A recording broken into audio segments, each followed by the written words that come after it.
This stuff has the potential to enlighten your lives in many ways. Just make sure to focus not only on your own internal self-dialogue, but also on the suggestions that you're getting from people. The first thing I like to tell people is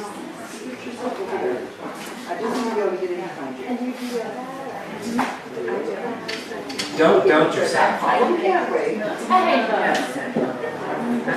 Our subconscious mind deletes the negative nominal and then investigates. The word don't is a negative nominal. So if someone comes in and says, I don't want to smoke because I don't want to die because I don't want my children to see me go out that way.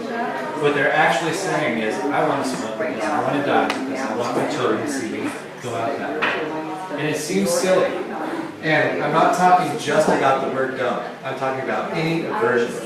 An aversion is like a rock in the middle of the road. You have to avert it to get around it. It's an away from. You're moving away from a fear and anxiety or worry or whatever, just like you're doing with when you say don't do that, don't do that. Right? So it's more about being whether you're focused on your aversion or whether you're focused on your goal. What happens if I tell you right now, whatever you do, don't think about a red stop sign?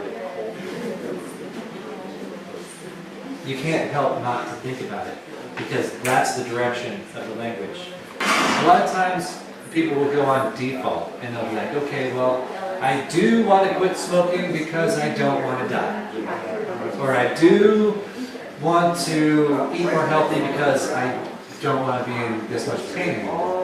Or whatever it is.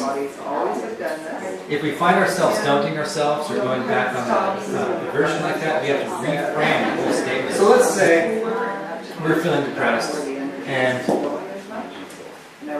we're thinking to ourselves, okay, well, I'm feeling down, but I don't want to eat these cookies. I don't want to go that way because I don't want to gain weight or whatever it is. I don't want those cookies. There you go. Okay. Well, that's fine. So let's just... You have no choice but to move back and forward from that thing, because that's the whole goal, that's the whole focus of where your whole linguistics are going. So you're like a magnet. It may seem like you take a couple steps away, but you go right back to it, if not closer. When we're focused on what we don't want, the goal's gone, because we're faced in that direction. When we've reframed ourselves